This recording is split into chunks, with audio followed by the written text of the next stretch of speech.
ओम नमः शिवाय दोस्तों, आपका एक बार फिर मेरे चैनल सनातन स्वागास पे बहुत बहुत हार्दिक अभिनंदन। प्लीज़ इस चैनल को लाइक और सब्सक्राइब करें ताकि मैं ऐसी और कथाएं आप तक प्रस्तुत कर सकूं सनातन धर्म के बारे में। तो आज की जो कथा है वो बहुत ही विशेष है मेरे लिए। मैं पूरा 7 एपिसोड का ये कथा प्रस्तुत करने वाला हूँ। आज नहीं, आज तो पहले ही एपिसोड है। सनातन धर्म के 7 चिरंजीवियों के बारे में। 7 चिरंजीवी कौन थे और उनकी स्टोरीज क्या हैं, उनकी कथाएं क्या हैं, उन्होंने क्या किया और क्या हुआ। तो आज जो पहली कथा है वो है भगवान परशुराम की, एपिसोड 1 की पहली कथा। तो भगवान परशुराम कौन थे, उन्होंने क्या किया, बहुत सारे लोग जानते हैं भगवान परशुराम के बारे में, पर मैं ये कथा थोड़ा और विस्तार से आपको सुनाऊंगा। भगवान परशुराम, जैसा कि बहुत लोग जानते हैं, छठे अवतार हैं भगवान विष्णु के। इनका जन्म जमदागिनी ऋषि और उनकी पत्नी रेणुका के यहाँ हुआ। तो जमदागिनी ऋषि जो थे वो ब्राह्मण थे, पर रेणुका जो थी इनकी माता वो क्षत्रिय थी। तो इनके पिता हो गए ब्राह्मण और इनकी माता हो गई क्षत्रिय। तो इनके अंदर दोनों के गुण थे, ब्राह्मणों के भी और क्षत्रियों के भी। ब्राह्मण के गुण और क्षत्रियों के गुण दोनों थे इनके अंदर। बचपन से ही बहुत कर्मठ थे, निष्ठावान थे अपने फादर के प्रति, अपने पिता के प्रति। तो जब बड़े हुए, किसी कारण से, किसी इनकी माता की किसी गलती की वजह से इनके पिता जो ऋषि जमदाग्नि थे, उन्होंने इनसे बोला कि अपनी माता का गला काट दो। तो ये बहुत ही परेशान हो गए। ये मतलब सोच नहीं पा रहे थे क्या करूं क्या नहीं करूं, पर क्योंकि अपनी पिता के प्रति बहुत ही निष्ठावान थे, इन्होंने अपनी माता की गर्दन काट दी। जब इन्होंने माता की गर्दन काट दी तब इनके पिता इनसे प्रसन्न हुए और उन्होंने बोला कि तुमने मेरी बात सुनी और बिना प्रश्न किए उस कार्य को पूरा किया, जो भी वर मांगना चाहते हो मुझसे मांग लो। तो इन्होंने बोला कि मेरी माता को आप वापस से जीवित कर दो, मुझे यही वरदान चाहिए। तो उनकी माता जीवित हो उठी। जब भगवान परशुराम कुछ समय पश्चात अपने घर से बाहर थे और शिक्षा के लिए गए थे गुरुओं के पास, उन्होंने काफी प्रकार की अनेक कलाएं सीखी, शस्त्र विद्या सीखी। शस्त्र विद्या सीखने की लालसा उन्हें इतनी ज्यादा हो गई कि उन्होंने भगवान शिव की घोर तपस्या करी, कठिन तपस्या। और भगवान शिव जब प्रकट हुए तो उन्होंने उनके चरणों में प्रणाम करके, उनके चरणों में गिर के उनसे बोला कि प्रभु, मुझे आप शस्त्र विद्या सिखाइए। कौन? महाकाल स्वयं, भगवान शिव स्वयं स्वयं महाकाल से ये सीखना चाहते थे शस्त्र विद्या। तो सोचिए ये किस प्रकार के व्यक्ति रहे होंगे। तो भगवान शिव, क्योंकि भगवान शिव तो भगवान शिव हैं, उन्होंने बोला ठीक है, मेरा भक्त है, मैं सिखाऊंगा। भगवान शिव ने 2 लोगों के अलावा कभी किसी को शस्त्र विद्या नहीं सिखाई। एक तो थे भगवान परशुराम और दूसरे थे उनके खुद के बेटे भगवान कार्तिक। जब भगवान परशुराम ने भगवान शिव से शस्त्र विद्या सीखी तो वो तृप्त हो उठे। भगवान शिव ने उन्हें सब कुछ सिखा दिया और सब कुछ दे दिया जो जो वो दे सकते थे एज अ गुरु। फिर जब आखिरी समय एक टेस्ट की बारी आई तो भगवान शिव ने उनसे कहा कि परशुराम, यदि तुमने वो उस प्रकार से युद्ध नहीं किया जिस प्रकार से युद्ध मैं चाहता हूं, यदि तुमने मुझे निराश किया युद्ध करने में, तो मैं तुम्हें भस्म कर दूंगा। तो भगवान परशुराम ने बोला, नहीं प्रभु, मैं आपको निराश नहीं करूंगा। और उन्होंने जिस प्रकार से भगवान शिव से युद्ध किया, भगवान शिव बहुत प्रसन्न हुए, उन्हें बहुत सारे वरदान दिए और उन्हें एक परशु भी दिया। वो परशु जो हमेशा आप फोटोज में देखोगे, या महाभारत आपने देखी होगी, या रामायण आपने देखी होगी, हमेशा उनके हाथ में रहता था। तो वो भगवान शिव का शस्त्र था जो उन्होंने अपने शिष्य को दिया था। भगवान शिव से सारी विद्याएं लेने के बाद, शस्त्र विद्या लेने के बाद, वो अपने घर की तरफ बढ़ रहे थे।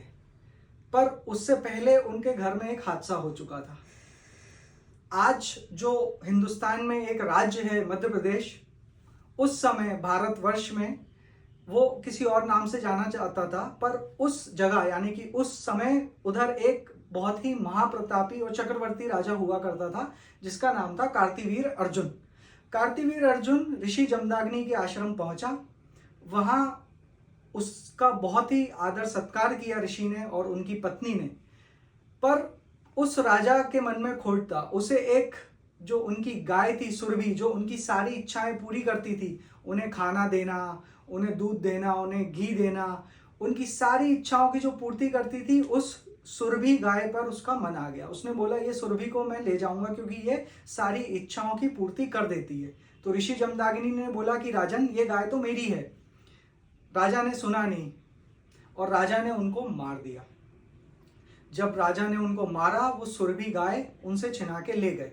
जब परशुराम जी घर आए, उन्होंने देखा उनके माता पिता दोनों मृत पड़े हैं, तब उन्हें बहुत ही क्रोध आया और उन्होंने ये निष्ठा कर ली, ये प्रण कर लिया कि मैं इस धरती से, उस समय भारत ही था, भारत के अलावा कुछ था नहीं, इस भारतवर्ष से मैं सारे क्षत्रियों को खत्म कर दूंगा, क्योंकि वो राजा क्षत्रिय थे। वो गए, उन्होंने कार्तिवीर अर्जुन से बहुत भयंकर और बहुत भयानक युद्ध किया। बहुत भयानक युद्ध करने के बाद उन्होंने कार्तिवीर अर्जुन को मार दिया।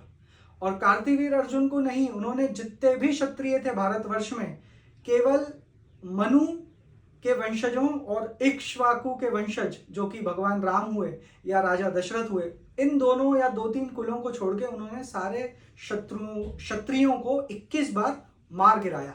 और जितनी भी जमीन उससे मिली उन्हें, उन्होंने वो ब्राह्मणों के नाम कर दी या ब्राह्मणों को दान कर दी।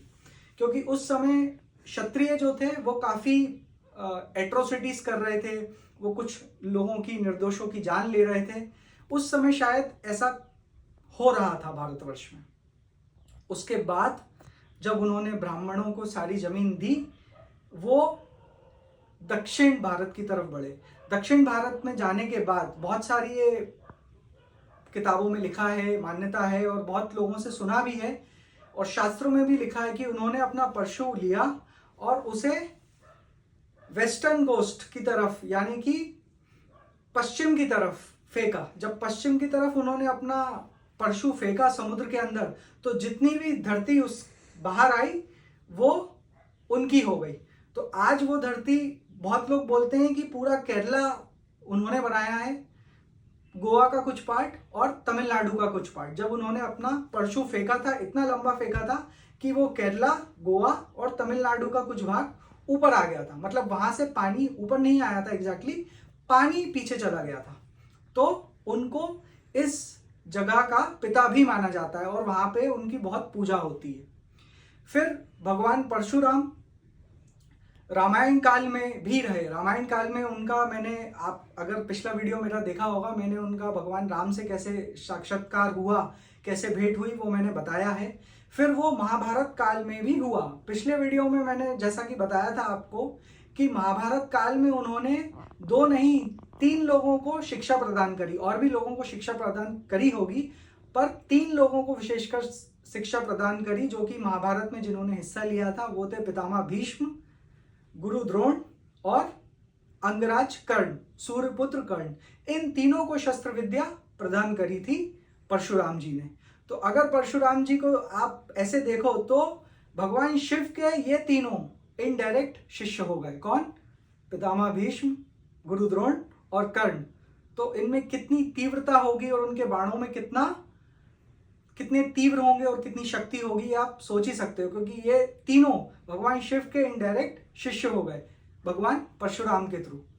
महाभारत काल के बाद जब भगवान कृष्ण ने न्याय और सत्य की जीत करवाई पांडवों के थ्रू, उसके बाद भगवान परशुराम महेंद्र पर्वत पर वापस तप करने चले गए।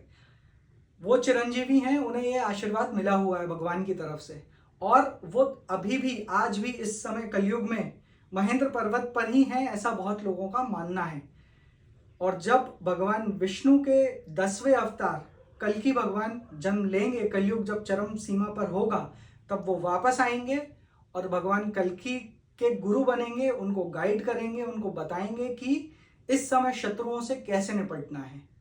तो ये थी कहानी भगवान परशुराम की। उम्मीद करता हूँ आपको बहुत पसंद आई होगी। अगला जो एपिसोड होगा वो दूसरे चिरंजीवी के बारे में होगा। तब तक के लिए हर हर महादेव।